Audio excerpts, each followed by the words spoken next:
ഇന്ത്യയിലേക്ക് അനധികൃതമായി നുഴഞ്ഞു കയറുന്നവർക്കെതിരെ ശക്തമായ നടപടി സ്വീകരിക്കുമെന്ന് പ്രധാനമന്ത്രി നരേന്ദ്രമോദി.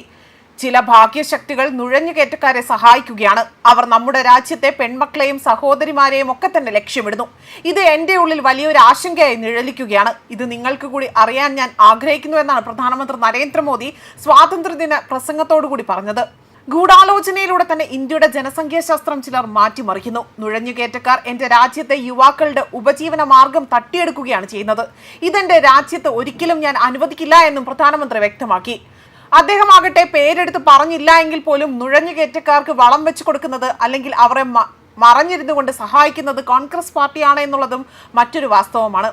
ആലോചിച്ച് തയ്യാറാക്കിയ ഒരു ഗൂഢാലോചനയുടെ രാജ്യത്തിന്റെ ജനസംഖ്യാശാസ്ത്രം മാറ്റിമറിച്ചുകൊണ്ടിരിക്കുകയാണ്. ഒരു പുതിയ പ്രതിസന്ധിയുടെ വിത്തുകൾ വിതയ്ക്കപ്പെടുന്നു. നുഴഞ്ഞുകയറ്റക്കാർ എന്റെ രാജ്യത്തെ യുവാക്കളുടെ ഉപജീവന മാർഗം തട്ടിയെടുക്കുന്നു. എന്റെ രാജ്യത്തെ സഹോദരിമാരെയും പെൺമക്കളെയും ഒക്കെ തന്നെ നുഴഞ്ഞുകയറ്റക്കാർ ലക്ഷ്യമിടുന്നു. ഇത് ഞാൻ അനുവദിക്കില്ല എന്നും പ്രധാനമന്ത്രി നരേന്ദ്രമോദി പറയുകയാണ്. അദ്ദേഹത്തിന്റെ വാക്കുകൾ ഇങ്ങനെയായിരുന്നു: ഈ നുഴഞ്ഞുകയറ്റക്കാർ നിരപരാധികളായ ആദിവാസികളെ തെറ്റിദ്ധരിപ്പിക്കുകയും അവരുടെ ഭൂമി പിടിച്ചെടുക്കുകയും ചെയ്യുന്നു. രാജ്യം ഇതൊരിക്കലും അനുവദിക്കില്ല. അതിർത്തി പ്രദേശങ്ങളിൽ ജനസംഖ്യാപരമായ മാറ്റം സംഭവിക്കുമ്പോൾ തന്നെ അത് ദേശീയ സുരക്ഷയ്ക്ക് ഭീഷണിയാകുന്നു. ഒരു രാജ്യത്തിനും അത് നുഴഞ്ഞുകയറ്റക്കാർക്ക് കൈമാറാൻ കഴിയില്ല എന്നും അതിനാൽ തന്നെ ഞങ്ങൾ ഒരു ഹൈ പവർ ഡെമോഗ്രഫി മിഷൻ ആരംഭിക്കാൻ തീരുമാനിച്ചതായും ഞാൻ പറയാൻ ആഗ്രഹിക്കുന്നുവെന്നും പ്രധാനമന്ത്രി പ്രസംഗത്തിലൂടെ വ്യക്തമാക്കി.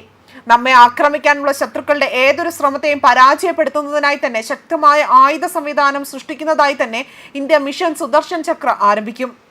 അടുത്ത 10 വർഷത്തിനുള്ളിൽ തന്നെ, അതായത് 2035 ആകുമ്പോഴേക്കും ഈ ദേശീയ സുരക്ഷാ കവചം വികസിപ്പിക്കുവാനും ശക്തിപ്പെടുത്തുവാനും നവീകരിക്കുവാനും ഞാൻ ആഗ്രഹിക്കുന്നുവെന്നും ഭഗവാൻ ശ്രീകൃഷ്ണനിൽ നിന്ന് പ്രചോദനം ഉൾക്കൊണ്ട് തന്നെ നമ്മൾ സുദർശൻ ചക്രത്തിന്റെ പാത പിന്തുടരുകയാണ്, അല്ലെങ്കിൽ അത് തിരഞ്ഞെടുക്കാൻ പോവുകയാണ്.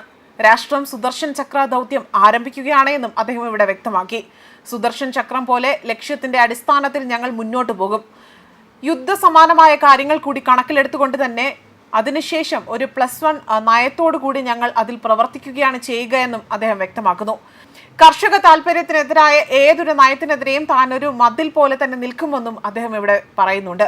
ഇത് ചരിത്രം കുറിക്കാനുള്ള സമയമാണ് എന്നും അതുപോലെ തന്നെ ലോക വിപണിയെ ഇന്ത്യ ഭരിക്കണം, അല്ലെങ്കിൽ അത്തരമൊരു രീതിയിലേക്ക് എത്തി നിൽക്കും എന്നതാണ് അദ്ദേഹം ചെങ്കോട്ടയിൽ നടത്തിയ സ്വാതന്ത്ര്യദിന പ്രസംഗത്തിൽ പറഞ്ഞിരിക്കുന്ന കാര്യങ്ങൾ. ന്യൂസ് ഡെസ്ക് കർമ്മ ന്യൂസ്.